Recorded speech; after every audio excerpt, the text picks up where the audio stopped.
Third Degree Net Podcast. Third Degree, the Third Degree Net Podcast. Third Degree, the Third Degree Net Podcast. Third Degree the Podcast is brought to you by Soccer90.com. The holiday season is upon us. Soccer90.com is the best place to get all your soccer gear. That FC Dallas gear, that North Texas Soccer Club gear, the European stuff, national team stuff. They've got everything. Soccer90.com. Third Degree listeners get 20% off with the code Third Degree at checkout. 3RDDEGREE at checkout. Soccer90.com. Some exclusions may apply. Well, hello there, FC Dallas Curious fan. Welcome to episode number 240 of Third Degree, the podcast. We're now kneecap deep into the offseason. It is me, Peter, host of the Kick Around over on the Ticket on Saturdays. And I am hanging out talking all things Burn with my buddies first. The man who I thought was just he just got Declan Rice at the last second for a home win against the first place team. I'm sorry about that, Dan Crooke. Howdy, Dan.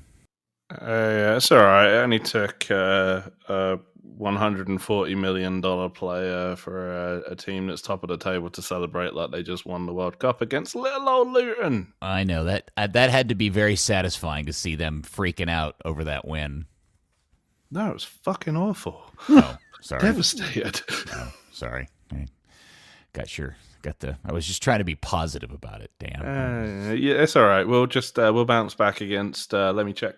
Oh, Man City. Sure. Man City lost today to Villa. Come on, you're just as good at Villa, aren't you? No, they destroyed us earlier in the season. Man, I love watching Luton. You guys that's such a hard-working group, and it's such a great place. I I really want to go to a game there. Anyway, all right, sorry. We will move on. Now time for the host of and the reason why really any of you curious are actually here, it's not for Dan or me. It's for this guy, the original, your hero, my hero, everybody's hero, editor, founder of thirddegree.net, Buzz Carrick. Come in, Buzz. Hi, Peter. Nice of you to say that, although I don't think that's 100% true. I also agree with Dan that I thought Arsenal over-celebrated. They did. You're supposed to act like you've been there, right? Yeah. No, I agree. Yeah. I was very confused why Arsenal was having a conniption fit over winning a game at Luton like that. But yeah. They got losing that game would have put a big giant dent in their season, especially considering that City lost today. So they've got a big lead on City as we lead into this Christmas season. So I mean, there was that stuff that they hadn't won there in like 46 years, but it's not like they're FC Dallas going to Seattle. It's right. It's because they haven't played there in 46 years. Just even trying to make that analogy is very, very funny. Yeah. You're welcome. I like that. I like that a lot. Okay, so as I said, we are knee deep into the offseason. There are things to talk about. Not a ton. We were asked to discuss kind of our general recap of the Apple TV MLS Season Pass experience. So I think we'll do that here a little bit later on. First, I think the most pressing thing, Buzz, is to discuss the finalization of a long-rumored signing, Ened Sali, a 17-year-old Romanian kid who's approximately the size of your average 9-year-old Texan kid. Yeah, I would like to applaud FC Dallas for very quickly replacing Alan Velasco. Because that's...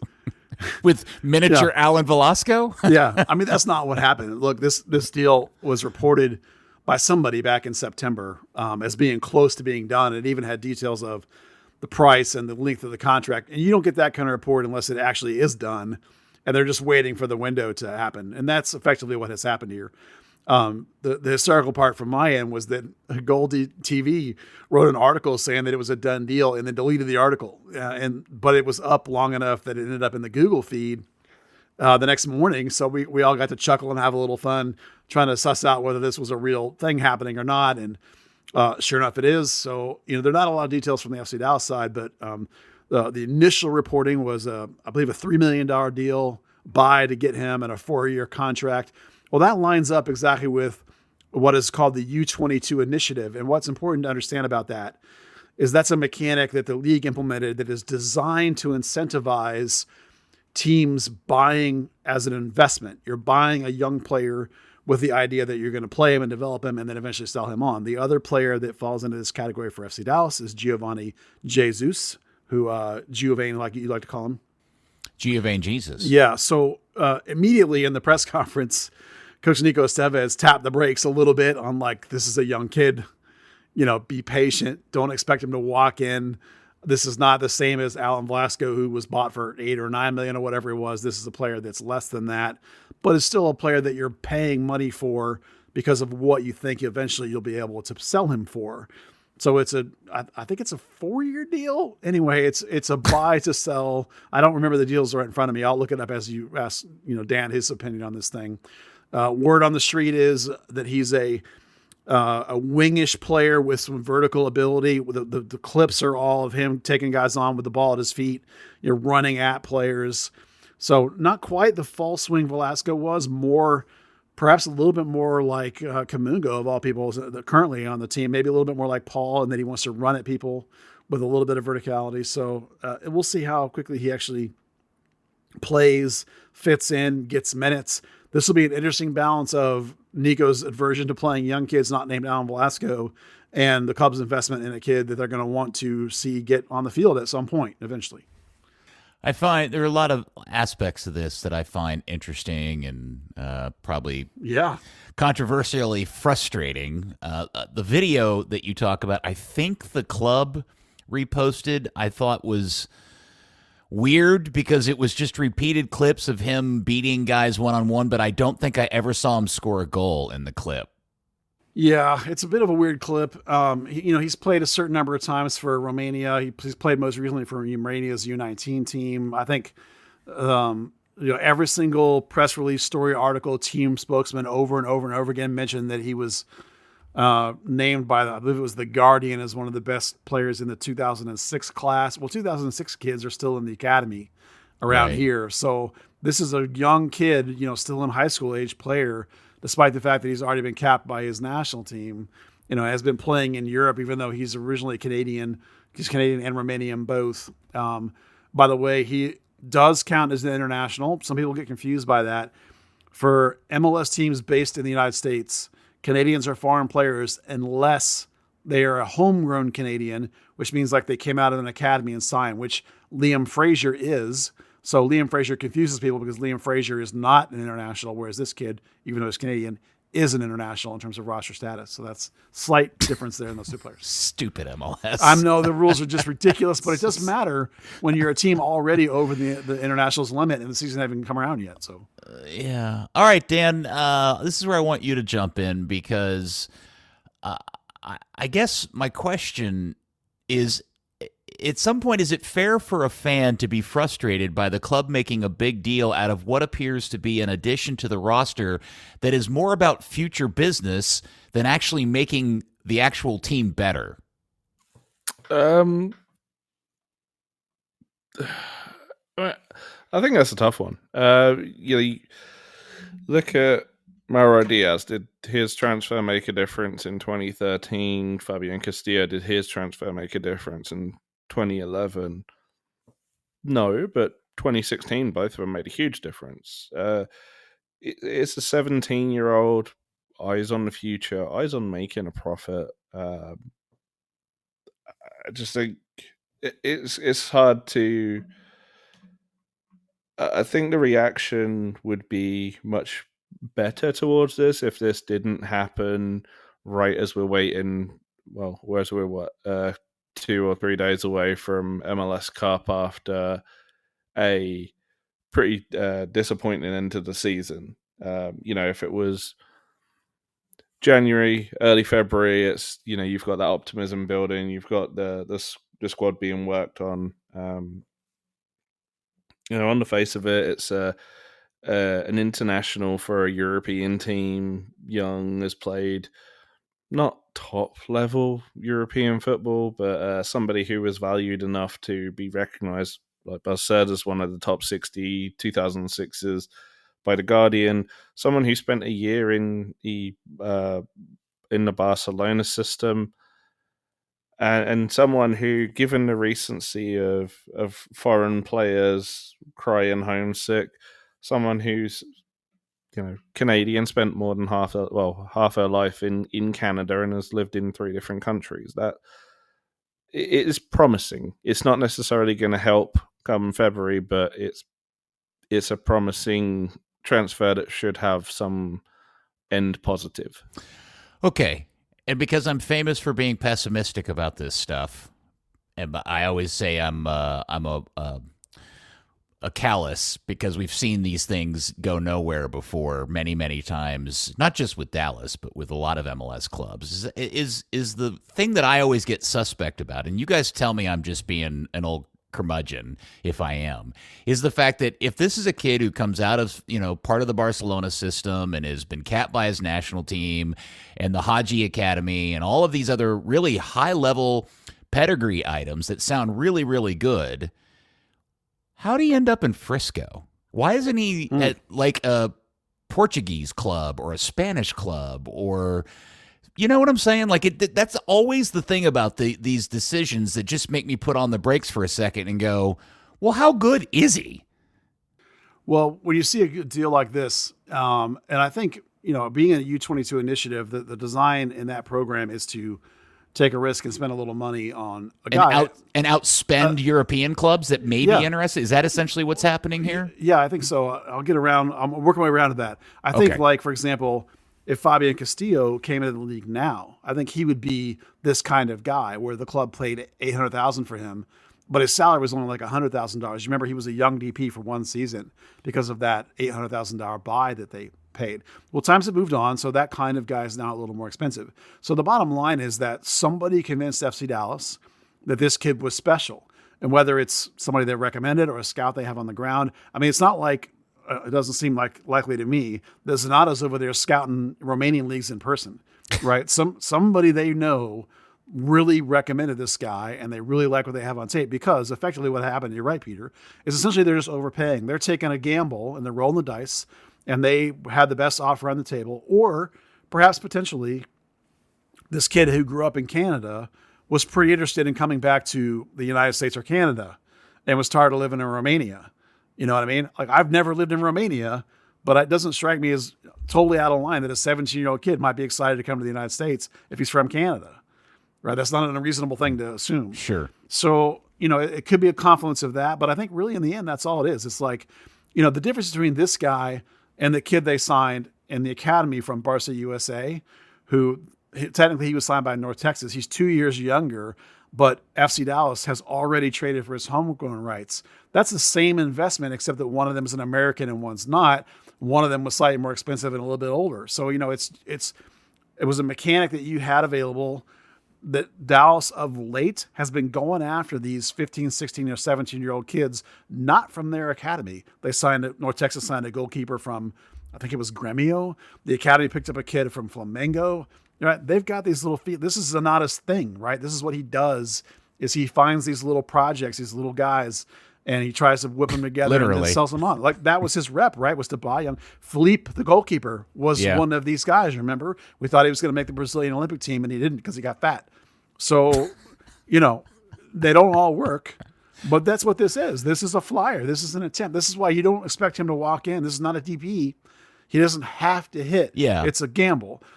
At the same time you're investing. So like Giovanni, they gave him playing time and they leaned in favor of him over Ema because they want him to pay off. It'll be the same with this guy. This kid will get some little preferential treatment. For like, if you play this position, you're in the U19 Academy team, you're going to look at this and go, oh, no way I'm getting there now. They just got this kid instead. Mm-hmm. So, they're jumping the queue in terms of like, maybe there wasn't something coming out of the academy. Remember, we're in this little gap that I talked about. So maybe this is a guy they saw as a bigger sort of talent in a way. But that's the way to think of him, really, is like a high-priced homegrown. I think as well, one thing to think about is MLS is it's a shop window. You mentioned, why didn't you go to Portugal? Unless you're playing for Sporting Lisbon, Benfica, or Porto, you may as well be playing Sunday League. No one's looking at you.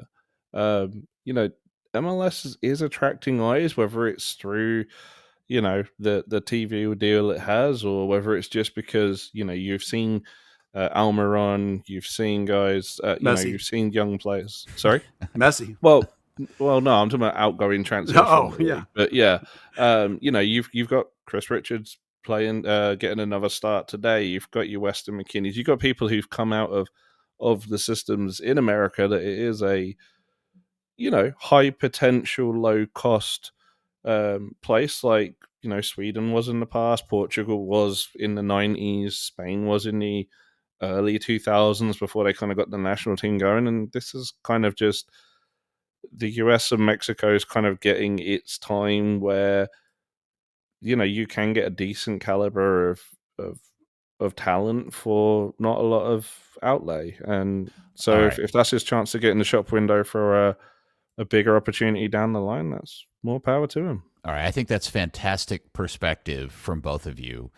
So I'm going to ask you just kind of straight up on a scale of 1 to 10 for the, for those who are listening to the pod, the curious that are relatively new to all of this, where's your excitement level on the scale of 1 to 10 about this kid in particular?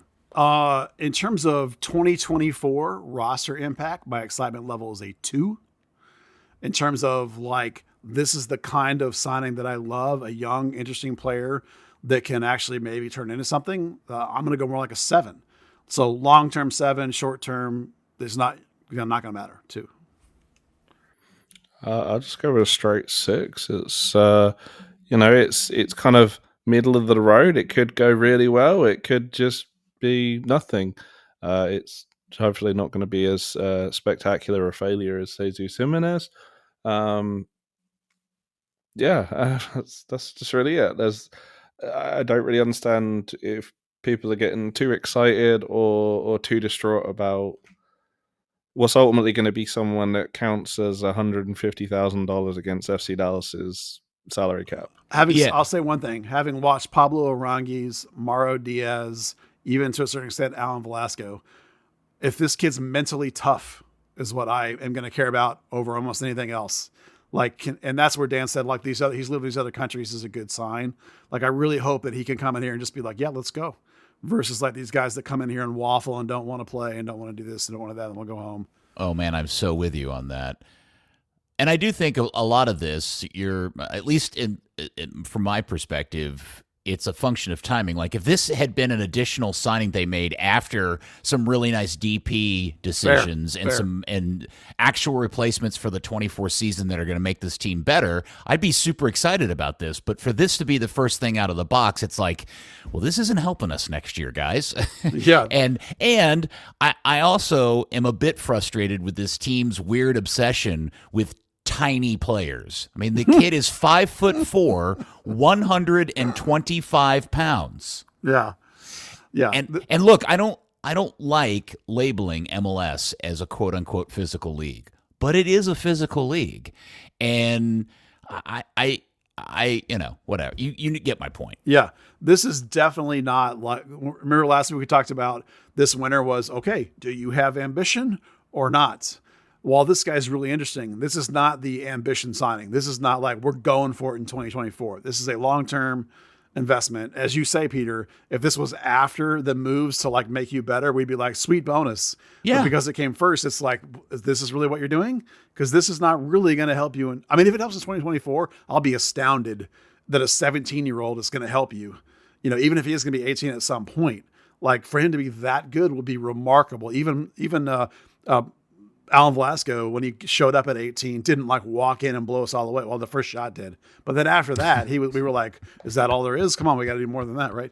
So it kind of blew his wad on the very first game. And he's worth $6 million more than this kid. So, tap the brakes on and this is, you're 100% correct, Peter, that if this was a bonus signing and maybe 2 months from now, we'll be looking at it as a bonus signing. But for this to be the first move is oh, really? That's what you had lined up? Let's go. Yeah. All right. Well, welcome to Frisco, Ened. Just stay away from the barbecue. Good news. He had a growth spurt. He's now either 5'5" or 5'6". Sweet. Okay. Awesome. He's catching up to Julian Eystone. All right. Well, and to be completely fair, somebody in your Discord made the very astute observation that the current reigning MLS MVP is 5'6". So, maybe there isn't something. He might be 5'3", that guy.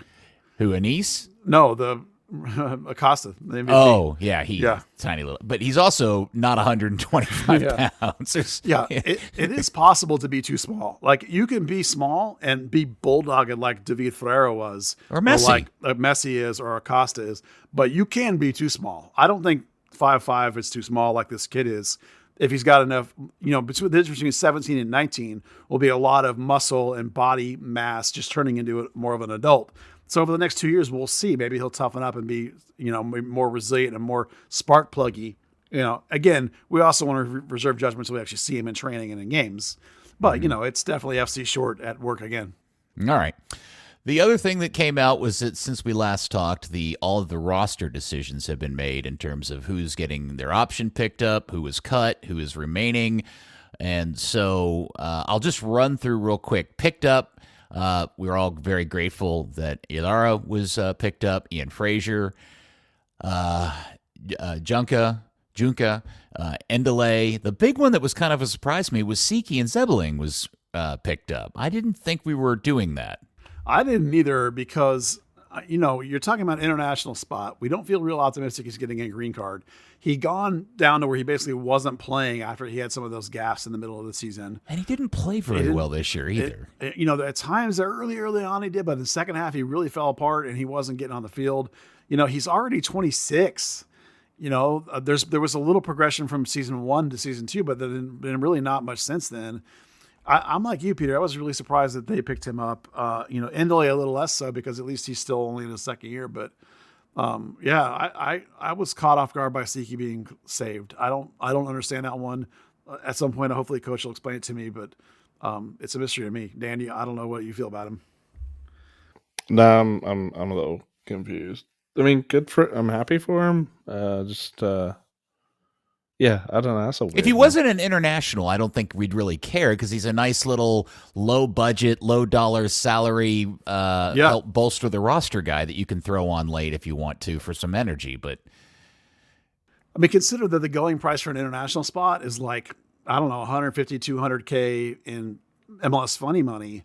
That's a lot of extra money to pay to have Siki on your roster. So it's not just how much he costs in terms of his salary, which is pretty good.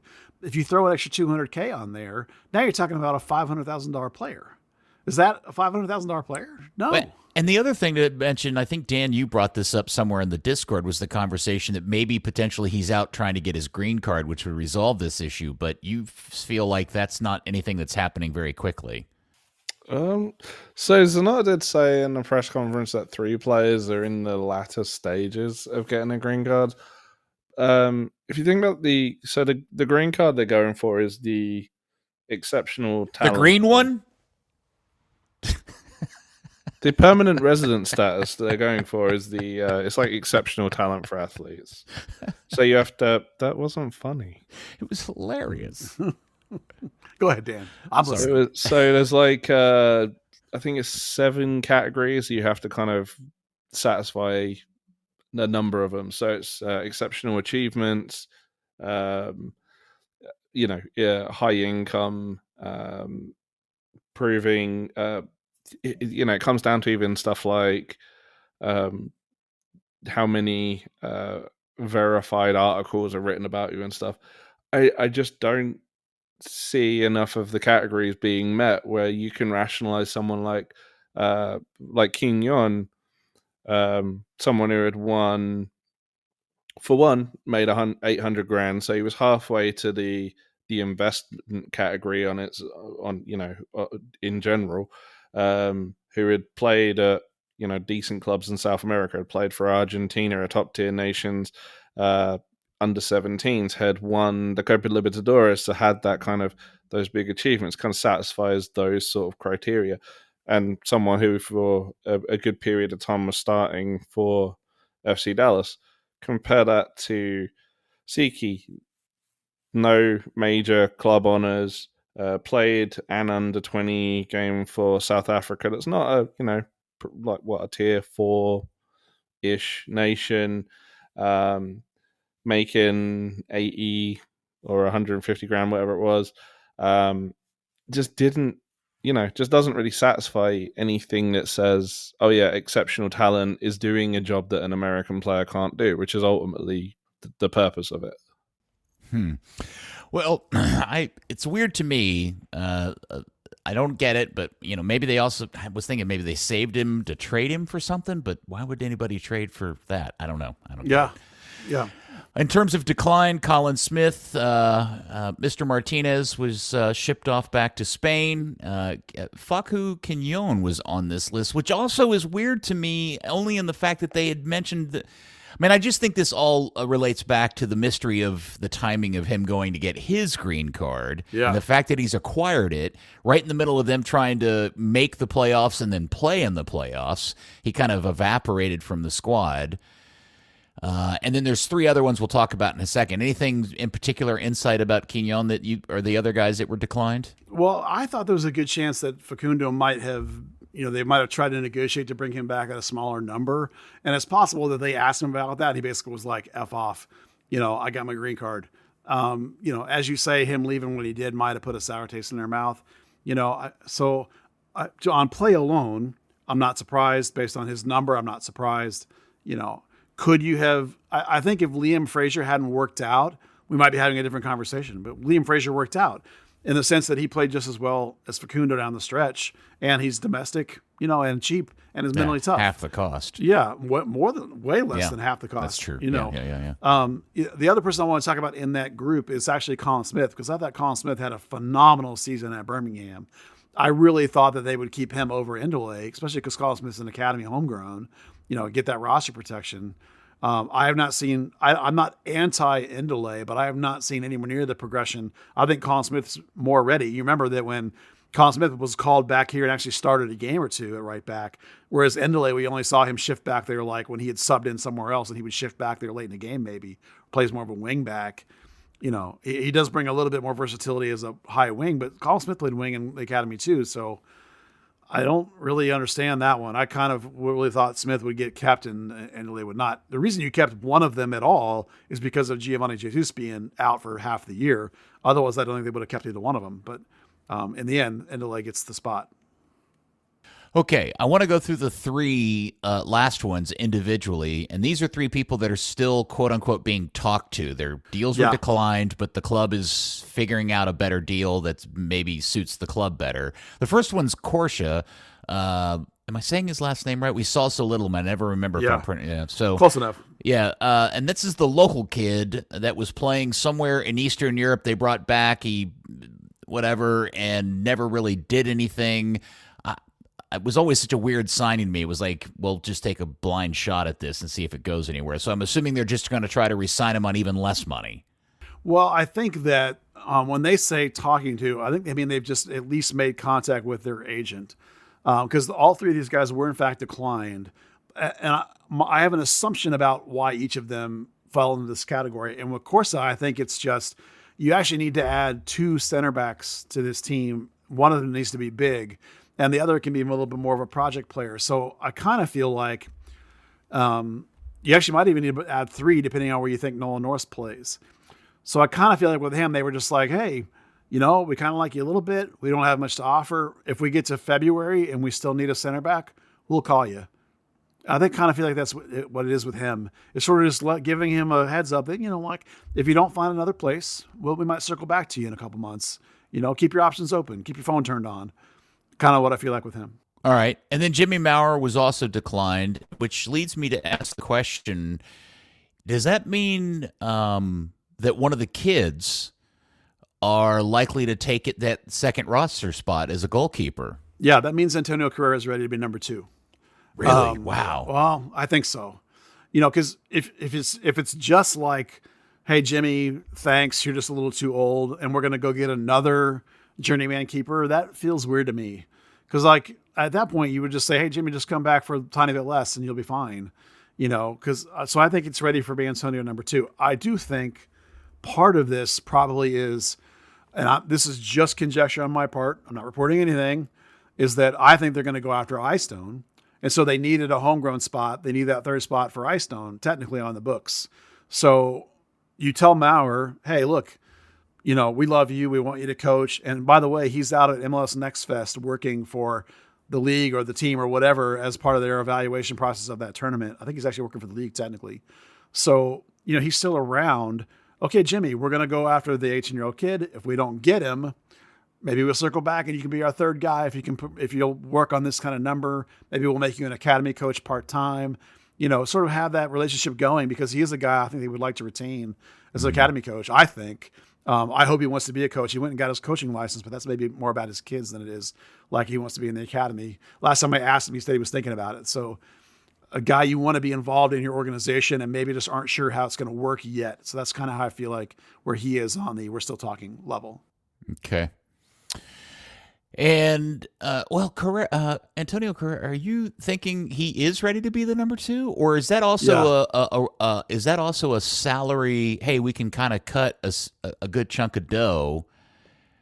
I think he's ready to be number 2. It's a chunk of some dough, but not significant enough to make a big deal. Yeah, because if you miss on, Jimmy's on what? Or was on, I don't remember. I don't have it in front of me. Hold on. Jimmy was like on 300 something, I think. It is a savings, but keep in mind, if you miss on iStone, then you have to go get somebody anyway. You got to replace them, because the other options that they have that might be coming through in terms of academy or North Texas are nowhere near ready to be playing an MLS game. But iStone would be 3. iStone would be 3, and he'll start every game for North Texas if he signs here. Right. And then Carrera will be number 2. The number 2, because Paz is not infallible in terms of a red card or an extra yellow card, or he's not infallible in terms of 100% injury. There have been a game or two that Maurer had to play. So whoever is number 2 has to be ready to play. And I think Antonio's ready to play. I saw a clip reel of him against, I think it was Brazil from the U20. He just went to the Pan Am games. Yeah. Oh my God, dude. He was ridiculous. And there was lots of talk about people, a couple of games they played, they're like, they should have lost 4-0 if it hadn't been for Carrera. Wow. So I think Drew Keyshawn is one of the best goalkeeper coaches in the league. And so if he thinks Antonio's ready to be number 2, and the way we'll know for sure is by their action at this position. If we only see them go after iStone, then you'll know he's the 2. If you see them bringing in a USL guy or something like that, then you'll know, oh, maybe it's not quite time for Antonio to be 2. At that point, you might look for maybe Antonio to go to like maybe a USL championship team on loan, to make that step up from North Texas, because he's about done all he can in North Texas. Antonio has. Playing there is not going to, it's better than nothing, but you want to try and push him a little bit. So I think it's probably likely that he's ready to be number 2. All right. The last one is Hader O'Brien. His deal was declined, but still qualifies as one of the 3 that is, quote, being talked to. Buzz? Yeah. This one's weird. I don't understand this one. Maybe he's close to getting a green card, and they're like, if you get the green card, then we can talk about it. Maybe they're hedging their bets, like if they're gonna trade somebody else, and then come. Maybe we'll need a wing, and then you want to come back to him possibly. I'm not really sure why, because we had this whole conversation about Ansah, right? Like I thought that O'Brien was going to be making way because he and Ansah in roster terms are the same player, so why they're still having open discussions with him confuses me, unless he's not going to be international, unless maybe they're going to move a wing. It's the only thing I can think of. Like maybe you want to bring him back in if, I don't know. Remember LA called about Paul, or remember like maybe Dante Sealy has some value, who's a young, previously highly regarded player. No, he doesn't. Maybe Bernie's going to be sold for $5 million. Shit, now we need a wing. Hey, O'Brien. I'm just saying, like, there might be some insurance thinking there, perhaps with O'Brien, because I'm not really sure why you would do this with him, unless you think the only thing I can think of is that maybe like by tabling like an offer, what they call a bona fide offer. Now, like if he goes through the reentry drafts and nobody picks him or whatever, nobody can like grab him for free. Like they're going to have to come to you and then trade for his rights or some kind of stupid MLS mechanics that somebody else might want him. That's all I can think of. Yeah, I was going to ask, related to any of these players, Quignon and O'Brien in particular, maybe Martinez is another one, although I don't know why anybody in the league would pick him up. Does the team retain any sort of rights, if any? Because none of these guys qualify for free agency, do they? I don't believe so. This is where you get into a level of MLS minutia that can be ridiculous. And it has to do with, what they call a bona fide offer doesn't necessarily mean what he was on before. It just means it has to be legitimate. So they might have said, "Hey, O'Brien, here's $100,000. That's real." It's just bona fide just means real. So, you don't necessarily have to say he doesn't have to take it, but like by offering him a deal, like MLS, FC Dallas would keep his MLS rights even if he's not picked up. Because the way it works is the reentry draft, because they declined his option. So my understanding is he'll be in their entry draft. The first version of it is you have to pick up his number at where it was, with like a bonus, like a kicker, like a 10% kicker. The second one, you have to pick up his offer where it was before, his number where it was before his option. So that was like 450, 500, right? Well, people probably don't want that. If you're interested in O'Brien, you probably would have let him go through that and then grab him for cheap. Well, by making some kind of offer, aka negotiating or talking to him, then Dallas retains those, if I understand the rules correctly. And believe me, they're so freaking chaotic that I could be having them wrong. But to the best of my knowledge, by making some kind of offer to him, Dallas would retain his MLS rights. And if somebody wanted him, they would then have to give Dallas something. Now, they wouldn't get much because Dallas doesn't want him. They didn't pick up his option. So it would just be like a small thing, but it would be something, and this is where you get into the really stupid area of like MLS trying to prevent free agency and all that kind of stuff. It's really dumb. And it's not going to mean that much of a thing. So other than it confuses the shit out of people. All right. Well, there's all the players. That's the situation. Anything else about the roster stuff, about at least the cuts that we need to get into before we move on to the neat stuff? No, that was really it. It's just that, like, don't read too much into this talking stuff. You remember Matt Hedges, when last year, when they let him, his option expire, basically like they were lowballing him and he was like, forget it. I want multiple years and $1 million. So like talking to was just like, hey, agent, you have our phone number. Here's what we got if you want it. So it means very little in terms of actual realization of like, could that guy be back or not? It doesn't hardly mean anything. Okay. All right. So the other thing that took place was that Nico and Zanotta held a press conference via Zoom that everybody got invited to. And to my great delight, Buzz got to ask questions and capture the answers. And we've got a couple of them here. So Buzz bravely dove into the idea of, so how did you frame the question? Because the way that you have it edited, I didn't hear your actual question. How did you frame the question about Velasco related to putting him on IR for the season? I said, any concerns that Alan went home to have his surgery and then went on television and told everybody that he asked to be loaned back to his club Independiente? And have you considered using a season ending? Specifically, I said, since you're not going to have him for like 95% of the season, have you considered using the injury reserve spot and putting him out for the year? So that's what I asked. And here's what he said. You ready? Yeah. No concerns about this. This actually is something that happened but was not like, I think Alan, the way he said was just I don't know, just a little bit more. That he's there and he's closer to the guys, but obviously when at some point his agent contacted me last season and earlier this season saying that Independiente was struggling but was more not in a serious way, at least what I understood when I recall from my conversation with him is just like Independiente wanted Alan back on loan just to help to save the season that they were having, but honestly, it was not something that it was a phone call that lasted 3 minutes, maybe. So I never spoke with Alan about this. After that, it was just a conversation, me and his agent, and was more we joked about it that obviously we would never let Alan go back there on loan on a situation. We're not willing to let Alan go.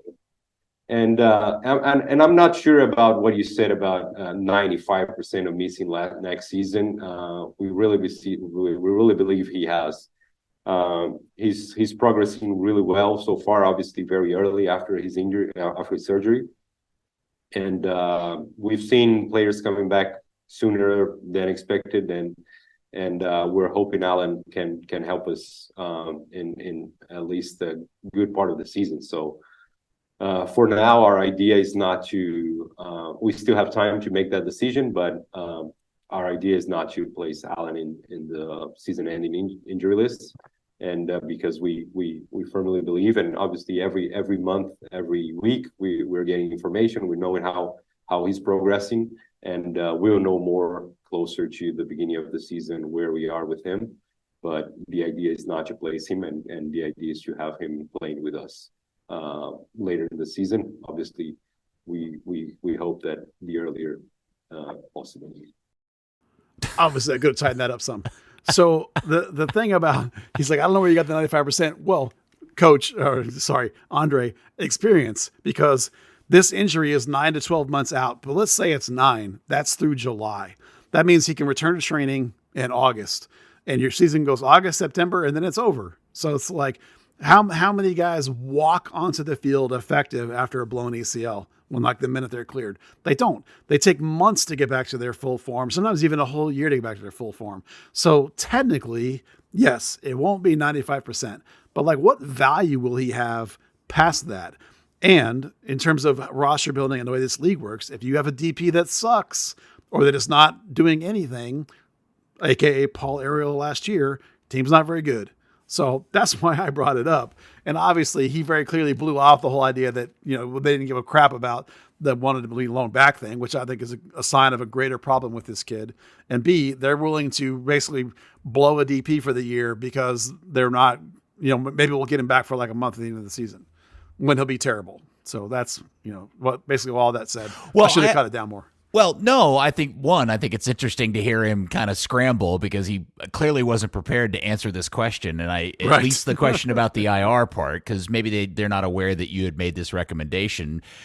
I have to assume that I'm shocked that he wasn't prepared to answer the question about Alan making this public statement down in Argentina about going back to Argentina, because I thought that was incredibly embarrassing for the club to see your player doing that. And for him to kind of that was a very easy question to answer if you were prepared for it. Yeah, we saw it. We don't think there's anything to it. It was the 3-minute phone call. It's much to do about nothing. That's literally how quick they could have answered that question and be done with it. But when he kind of dances around it, it's like, okay, well, are you sure? You're sure you're not upset about that? That sounds a little weird to me. Yeah, I'm actually surprised that they didn't make him, do some kind of public statement saying that, like, I'm all about SC Dallas, that they just kind of let it go. And I'm like, he's down there partying with all his buddies. Like, every day is a new photo with him and his buddies that play for Independiente out having a good time. Yeah, I think the thing that I'm concerned about is the idea. I'm not concerned that Alan decided to have his knee surgery in Argentina, because I get it. He probably has a doctor that he trusts, and that's a big part of this. But for Zanotta to go on and on about how they're getting like daily and weekly updates on Alan's progress, from who exactly? Alan? Alan's mom? Do they have their own person down in Argentina seeing that? Because here's what I imagine is going to happen. They're going to get all this information over the course of however long it is before Alan comes back to Texas, and they're not going to really know what they're getting back in the form of Alan Velasco until he gets off a plane and steps out on the field or goes to the training room and kind of shows off what kind of progress he's made. Well, I certainly hope that they're working with some kind of physical therapy group, rehab group, whatever down there that they've hired that's reporting directly to them. Even though it's Alan's decision where he goes, at the same time, it's like, we need direct feedback. But you're right. It does make me wonder. Maybe I'm blowing this up out of nothing, but maybe it bothers me. And I think that in this league, you cannot afford to have a DP bring you zero value. And they're going to have a DB bring you zero value, and I think that's a problem. I don't know. Maybe, Dan, am I losing my mind? Am I crazy here? No, definitely not losing your mind there. And one thing, Pete, you mentioned being prepared for the question for Zanotta. Honestly, if there wasn't a signing the same day, there probably would have been maybe 1 or 2 people on that call. Yeah, that's fair. I don't understand what you mean. I mean, I've had countless numbers of those Zoom calls where I'm the only person or one of like 2 or 3. How many people were on this one? Maybe 10. Including staff, 10, yeah. Oh, yeah, fair. Oh, I mean, Tom okay. Bogert was on there. Yeah. A couple of the Spanish guys were on there. Me. Me. Yeah, Dan was there. Third Degree. Yeah, Third Degree was Showing out. repping. Yeah. Some other local English speakers were on there.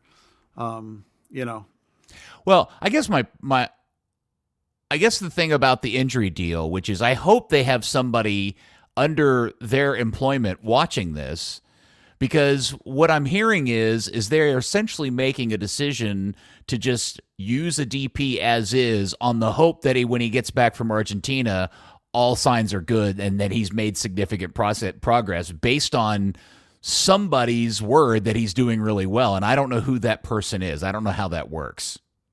I don't either, and people heal at different rates.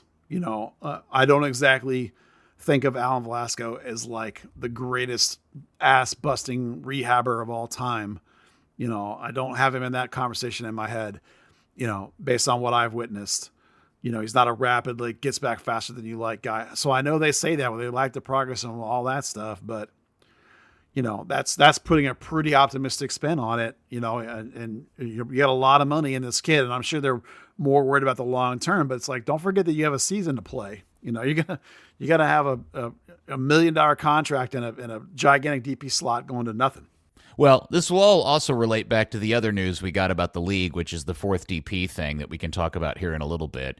The other question you asked was about Jesus Jimenez and the buyout. How did you, again, why don't you set that up? Okay, so I asked him, have you considered using your buyout mechanic on Jesus Jimenez? And here's what he said.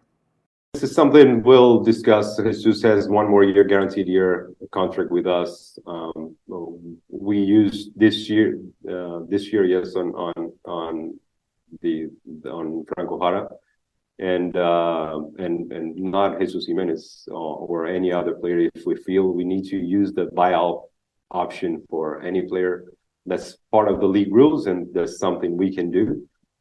So there's nothing right now under conversation that we would make that for any player. But if it's a possibility that can happen, that the league allows us, and if we feel we need to buy out any player to open space to bring someone that we feel is going to improve the roster, we'll do it. So the one thing I'll point out about that is, you hear how quiet that one was compared to the first one? Yes. Yeah. By this time he was sitting back. I don't think he was loving my questions. So the answer to that is basically a non-answer. He basically said, we'll discuss it and we could use it. We can use next year's. We use this year's on Franco Jara. So it's in the stable of options. It's in the cards. They weren't going to commit on it. If they don't do it, they're being absolutely asinine and stupid. They have to do this. So, we'll see what They were so happens. Unprepared for this. Yeah. Because the answer to that question he could have just said no. Yeah. But he prattled on and talked in a circle for a full 60 seconds, essentially saying the same thing 3 times, which just makes it sound super suspect. Yeah. We could, he said, if we wanted to. Yeah, that's true. Yeah, you could if you wanted to. That's not what I'm looking for, but okay. Thanks, Andre. Yeah. So, I mean, I get it. They don't want to say that, they don't want to say that without talking to him first. They won't want to say that until we actually get to next year when they could theoretically use it. I don't know why you need to hesitate. I think you just say, yeah, we're going to do that. We just have to negotiate with him, because in the end, you don't even have to negotiate. You just tell him you're doing it and you pay the man his money and he leaves. Because that's the thing, is you got to pay him. It's like you got to pay out that contract. So, and I will remind everybody, and this is why it's important. It's not just that, like, again, it's a DP level contract. The difference is that last year, Toronto paid his cap hit. So you got him for basically free on your cap. This year you will not be. If you want to keep him on your roster, it's a DP. So you now have $4 million DP players before they've even passed the 4th DP role. So that's why you cannot do this. You cannot keep him. You have to buy him out. Because you can't have both him and Alan Velasco on your roster doing nothing as DPs. That'll be 2 of your 4, or it'll be 2 of your 3. At least one of them's doing nothing because he's injured. Yeah, fair enough. I mean, listen, I'm not anti-Alan Velasco. I'm just be ruthless and deal with it when he comes back. Just put him on IR. He'll live. He's not going to help you that much for a month. As thing, the unfortunate side of this is he, even if he agrees with you, he can't really say anything. Fair. You can't give the game away that early. It would be incredibly shitty to say, yeah, he was absolutely terrible. We're just going to dump him. Um, you know, players aren't going to come to a team where the technical director says something like that, because that would get out. That would be the one thing that suddenly FC Dallas hits the headlines for. Yeah, but again, he could have just said no. He could have. I mean, I don't know. He does talk in circles. It is his second language. He has probably been burned in Brazil for things he has and hasn't said before. I don't necessarily know the full picture of it. The only person on the entire planet that is going to be pissed off if he gets bought out is Jesus Jimenez, and I'm not even sure he's going to be upset about it. Oh, he's going to get his money. He don't care. Yeah. So if you could say, no, that's not our plan at this moment, and then change your mind and go the opposite direction, nobody's going to care. And at the end of the day, look, the number of people that heard all of this, you could probably count on, a couple of hands. It's not that big a deal. I'm just saying, when it comes to doing these types of things, this isn't the club's strength in having a strategy and an action as to how they're going to deal with the media when they get asked these questions about their roster. They seem to do it by the seat of their pants, which I think tends to come back and bite them in the butt more times than not. Yeah, let me be clear. I'm not surprised that I got non-answers, but they shouldn't have been surprised that I asked such questions. Right. I mean, I'm not going to waste my one or two questions on things like, how are you going to use the fourth DP when the fourth DP hasn't been passed yet? I'm going to ask it about how the actual concrete things that are worrying me, hoping they're actually going to say something, knowing that they're more than likely not going to. The only real answer they gave out of that was that they think that Alan Velasco, wanted to be loaned back was a nonsensical, no big deal kind of joke more than anything. But that was a fair answer. And I'm actually glad they said that. It doesn't change the fact that I'm concerned about the injury, and it doesn't change the fact that I'm concerned about Jimenez hitting the cap, even though I got a non-answer on that. I am actually happy that the answer was non-answer rather than a flat out no, because the flat out no is either a lie or it's like, you idiots are going to keep him. One of the two. Right. Well, okay. So just to kind of do all of this in summation, and I'm going to take it from the position of being one of the curious listening to the podcast, which is this, the question of just based on where we're at this moment in time with the club, what is your sense of the vibe about this club's plan going into 24? Well, the macro level answers that, from that Zoom, a couple of things, vibe answers that they gave to some of the more generic questions are related to some topics that I've had discussions with Coach Nico over the course of the last part of the year, and Andre both too. It's like there's a recognition that when the injuries went south, they didn't have enough bodies, and they mentioned maybe 5 or 6 times in this press conference, they mentioned the what was the word they used? Basically the schedule overload that happened this year because of the Leagues Cup coming in. You now have regular season play, you have Open Cup play, you now have Leagues Cup play, so there's this load of games that didn't exist before and that they miscalculated in terms of how much roster that would take, and that there's going to be an adaptation on the part of the club to deal with that. And like the first press conference where we had that it's a process, and then we had the next year it was mentality. Well, this press conference, it was all about that adjustment to the roster. So I think on the macro level, you're going to see a few less kids on the bottom of the roster and more veterans that could actually hold up, like a Liam Frazier kind of guy, Sam Junka kind of guys. And I think you'll potentially see them actually use the 18th and 20th, rosters, 18th through 20th, the 19th and 20th roster spots that they haven't filled in years. Even way back under Lucci, they weren't filling those spots. FC Dallas wasn't. So I think you'll see them try and use those spots this time. And maybe we might not see a lot of homegrowns come in, like from the academy. We might see more of an emphasis on a college pick that could work out, or maybe in a homegrown that's older, like less projects and more like guys that can actually help. So that's the big takeaway from all of this. I did not get a particular sense of, we got a bunch of stuff lined up to make this team a lot better. they're talking about maybe one player coming in of a good value, and I sure as hell hope they don't mean Sali, because that kid's 17. I hope that wasn't what they meant. Hopefully they mean like a DP. So we'll see. There's still a big wait and see this winter. Like, how ambitious are you? Let's go. Already they're at 9 internationals. So something has to give. He did say, as Dan said, I couldn't tell if he said 3 or a few. Either way, some green cards might help. But if you look at the roster construction thing I did, there's only like 1 or 2 spots available, right? You need a center back. You need a backup center back. And that's really it. There's not really room for anything else unless you jettison some people. And that's when we're going to find out. Do you buy out Jimenez? Do you go get another player? What kind of player will that be? That's the big question mark. That's what we're waiting for. Because they've already said basically they're not going to do the ambition of putting Velasco on the IR. So we're left with buy out Jimenez and get a guy to replace him of value. So that's where we're at. The other just quick thing, which was a visual that won't make a ton of sense in an audio medium, was the Zoom video that you posted. I hope maybe you should post it I did. Did you post it on your Twitter account? I posted it on YouTube. I posted it on my Twitter account. I posted it in the Patreon. All right. Well, so everybody should go watch this, because on the Jimenez question, at the very beginning of the video, the look on Nico's face. That was the Allen question. Oh, was that the Allen question? Yeah. Oh, I thought it was the Jimenez question. No, it's priceless, and it's so funny because it's like you could totally read on his face that he's not excited about this. Yeah. And he's trying to freeze frame a good, happy, trying to put a good face on it, that the camera actually moves away from him and cuts him off the frame. It's great. I love it. Yeah.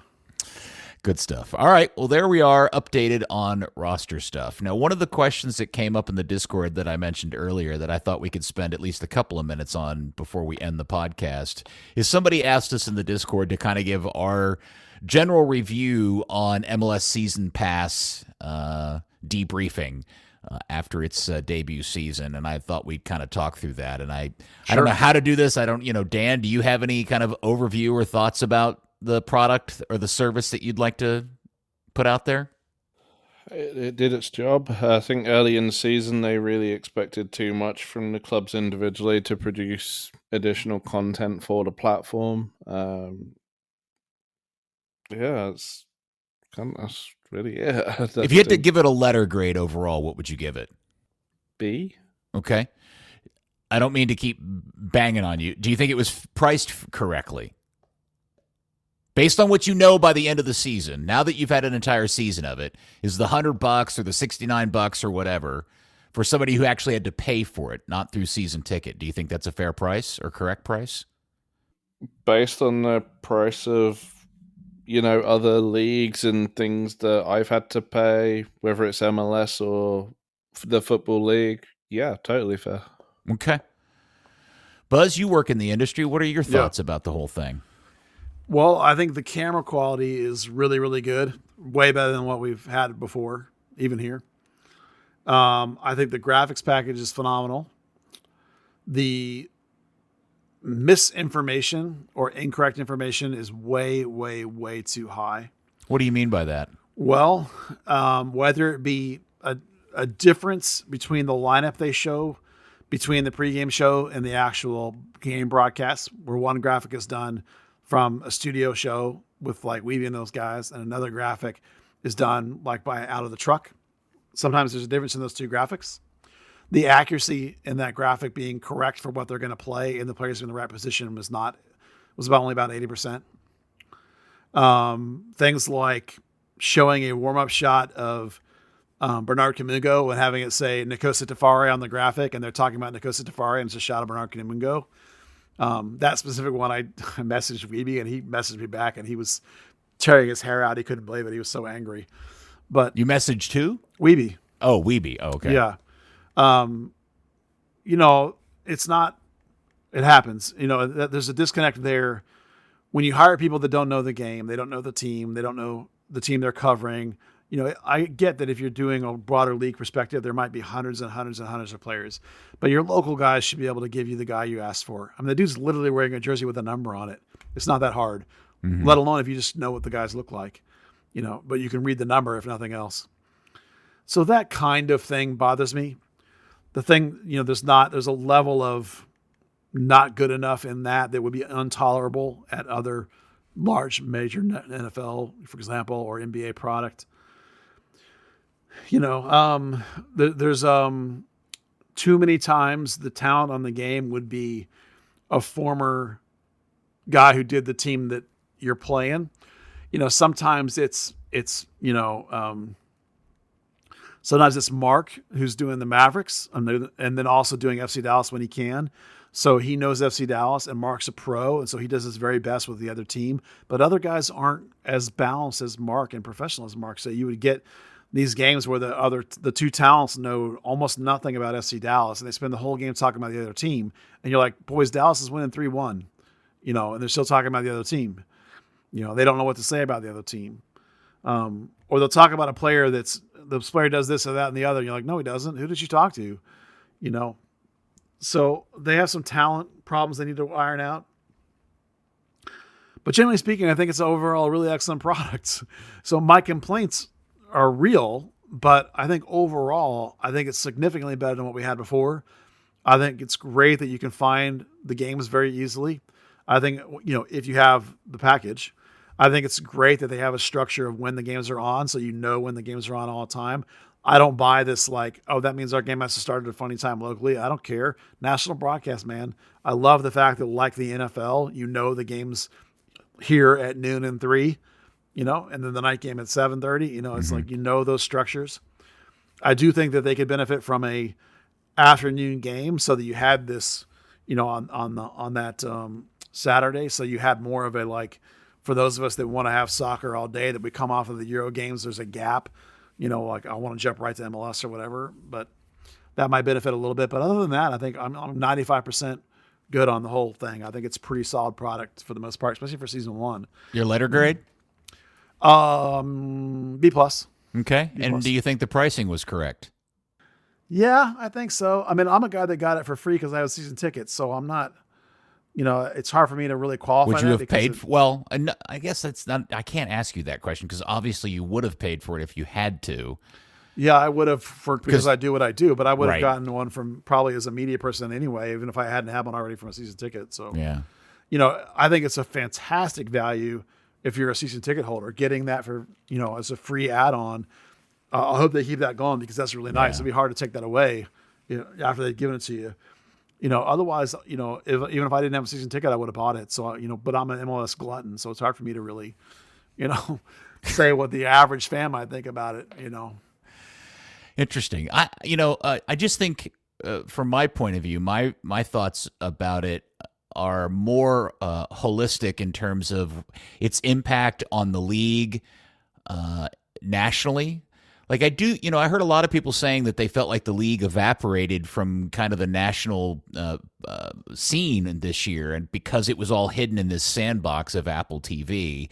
And I think there's something to that, because I do think what happens when you sandbox your league on a streaming service, not that ESPN was ever really paying that much attention to you in the first place, or any national sports media outlet. It just gives them even a bigger reason not to pay attention to you. And I think that was taken advantage of to a high degree this year. And I don't know what that means for the league. I don't know if I still haven't put my finger on if sandboxing the league behind a paywall like that is a feature or a bug of this entire thing. I still haven't figured that out. Because when Messi joined the league, well, lo and behold, everybody decided they wanted to sign up for a few months and watch the thing, and it worked, right? So I think it is a function of, if the product's really good, it's kind of like selling season tickets. It's almost like the concept of them putting the stadium up in Frisco and not downtown, and this idea that Frisco's too far away for anybody to go to. Until the product's really good, or there's something going on in Frisco, then everybody wants to get up there, right? Yeah. And that's kind of my point of view about this in particular. In terms of the actual product this year, I agree with you on the resolution quality was fantastic.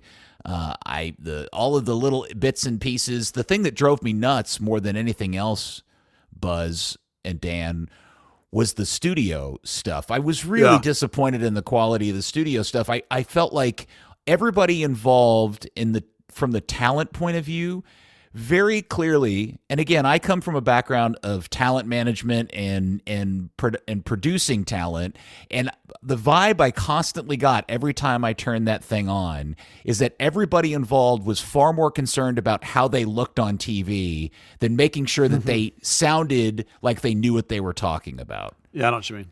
And actually servicing the people watching it.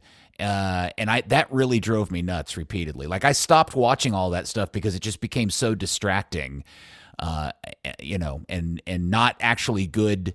I didn't find it good information. That was the problem. And it felt more like a fashion show or, hey, look at us kind of thing than anything that was entertaining, like any of the NFL products or NBA shows or any other sport that's going on. And maybe that's just a byproduct of first-year growth. They'll figure that part out. It'll get better. I think it's the balance of, I know what you mean about the national picture.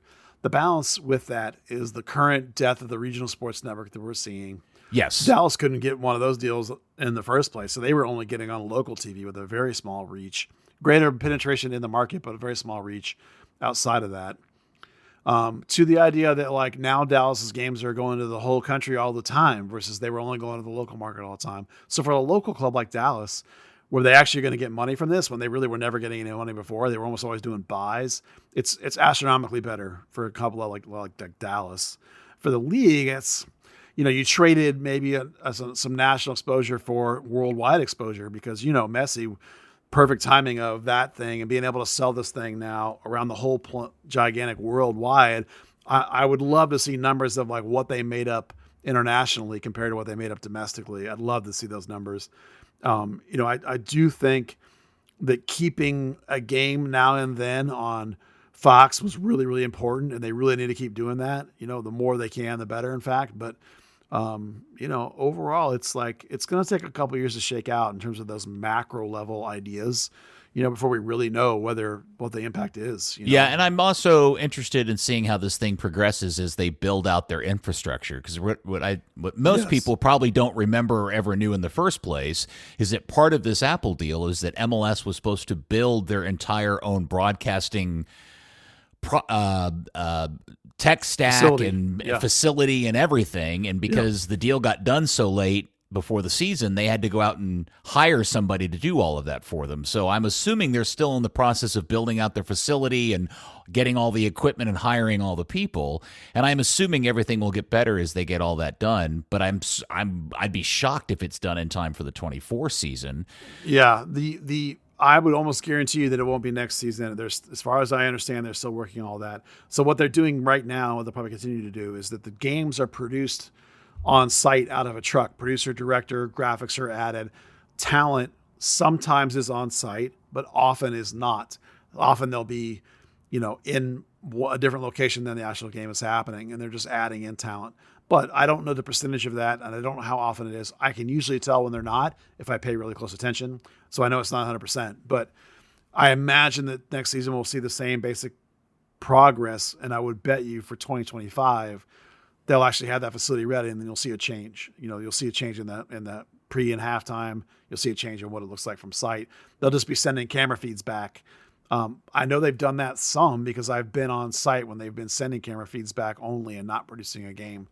But most of the time it's still produced almost always locally with crew and stuff in a truck. Yeah, one of the things that you mentioned, Buzz, that I was really the big surprise out of all of what came out of this. What I did not have on my bingo card was people complaining about the games all being played at the same time. Right. Because I have been told for the last several years that what the youngs want in the world is to be able to watch whatever they want to watch when they want to watch it. And so the fact that your team may be playing at the same time that another big game is going on is not a big deal because you can just watch it on demand on your phone or in your iPad or under the covers or while you're sitting on the toilet, whatever you want. I thought that was the whole point of this. And so I was really shocked at the amount of complaining that I continued to see all season of people fussing about the fact that games were all at the same time. I just never could figure that one out.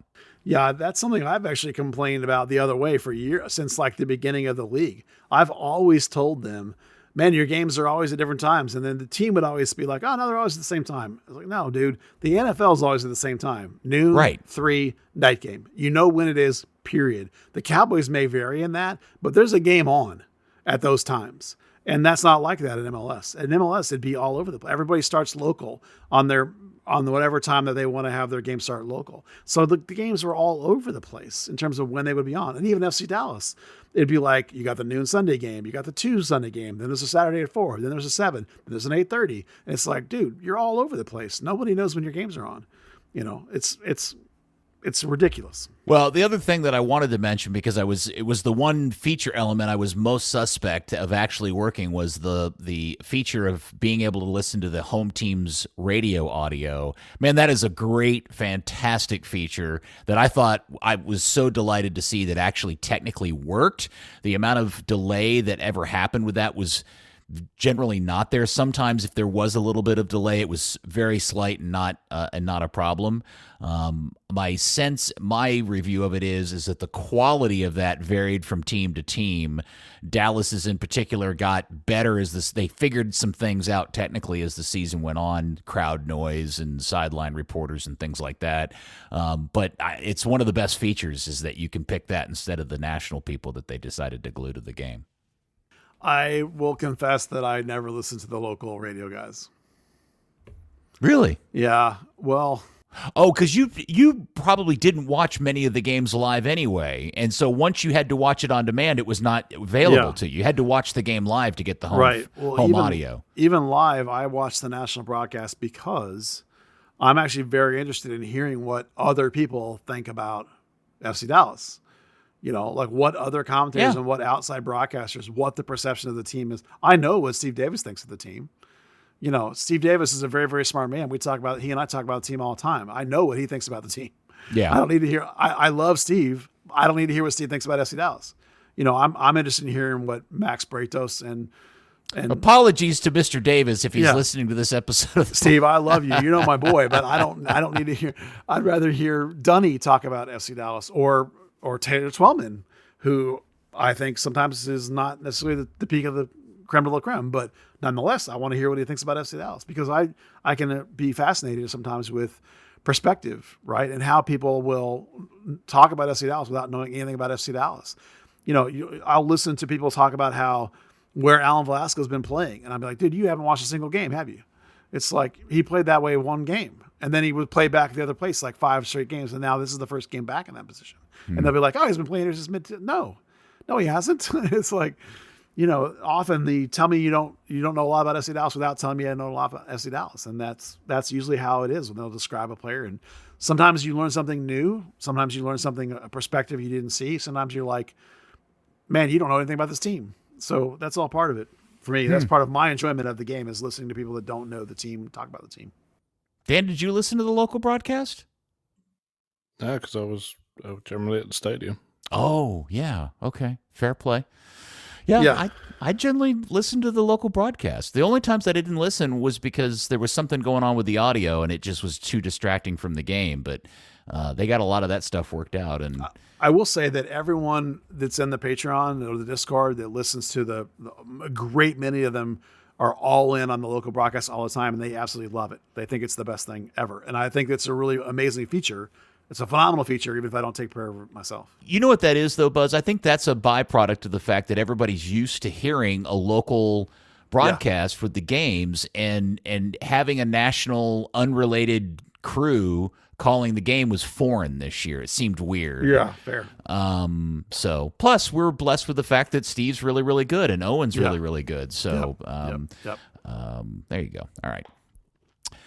Okay. Well, interesting. So overall, I thought it was good and interesting. Technically, the Apple stuff I thought was good. My biggest fascination with the whole thing is not how it relates to MLS in any way, shape, or form. For me, the most fascinating, interesting thing to keep an eye on is how this affects other sports that are consumed on television across the world, whether it be college football, the NFL, NBA. Everybody's got eyeballs on this thing to see how well it does or doesn't work. Yeah, you know what I'm saying? Oh, yeah. This is one giant guinea pig that MLS is right now for everybody else.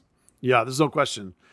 I know a lot of people in this business, and the local landscape is just absolutely crazy right now with what else going on between Cuban, Rangers, Stars, and Bally's, and what may or may not happen with any of them.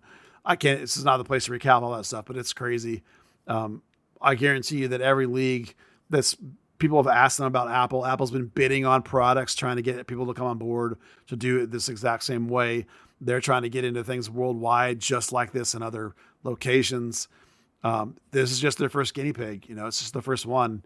And I'm sure they're going to be highly invested in it. They seem really happy with it in terms of what they're putting out there publicity-wise. So, the next few years are going to be fascinating. Yeah, and nobody should miss the fact that the whole announcement of Cuban selling the Mavericks was in large part, in his own words, tied to the fact that he doesn't know where all of the media rights values are going for the NBA, and I think he thinks he's selling at a peak point, because when the NBA does their next deal, it may not be the bigger increase in value that everybody thinks it's going to be, and he's talked about that at quite a length. So, and so the resolution to that may be a product of subscription-based stuff online, like what MLS is doing. So, well, don't undersell that he and Jerry Jones and the Hunts all want sportsbook gambling here in Texas. Oh, for sure. They lost last time, but this is a long-term play from all of them, and that's part of what Cuban's doing. It's part of what Jones is doing. It's part of what the Hunts are doing. What they're you notice they all have casino sponsors. It's not a coincidence. Okay.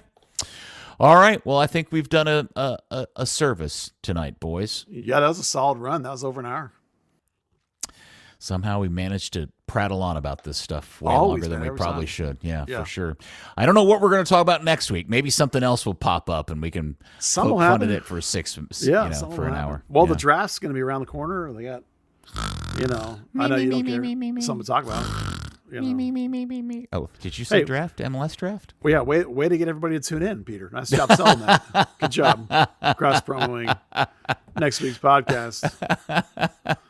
Thanks for that. Sorry, Buzz.